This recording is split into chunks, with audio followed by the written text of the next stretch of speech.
لكن هذه نقطة بدي أخلي الأستاذ صعب الزيد يعلق عليها خلال دقيقة لو سمحت. أستاذ صعب، فعلا الحوثيين إذا فكوا ارتباطهم بإيران يمكن أن يكونوا جزء من الحل اليمني المستقبلي لما فيه مصلحة الجميع؟ طبعا بالتأكيد الحوثي هو عرف حجمه الحقيقي. يعني أنت لما تتحدث عن دفن رئاسة الوزراء كاملة بوزراء بعملية القصف اللي تمت من الكيان الأزرق، هذه نقطة. النقطة الثانية، الحوثي لما تتحدث عن الحوثي، أنت الحوثي يملك 3 موانئ فقط، هي رأس عيسى والحديدة وصليف. هو موضوع في زاوية محدودة جدا.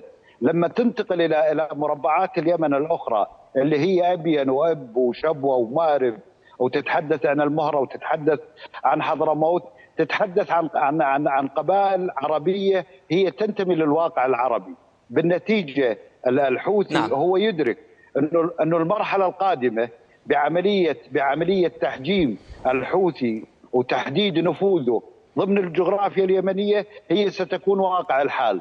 فبالتأكيد تعودنا من هذا الليفل العالي اللي يتحدث عن الممانعة والمقاولة، واللي شعارات الموت لأمريكا الموت لإسرائيل، حينما تحين لحظة الحقيقة ستجده حمل وديع جدا. طيب، نشكرك جزيل الشكر أستاذ صعب الزيد الباحث بالشأن الخليجي من الرياض. الشكر موصول أيضا لضيفي هنا بالاستوديو الخبير الاستراتيجي الدكتور عمر الرداد. يعطيك العافية. شكرا جزيلا. شكرا.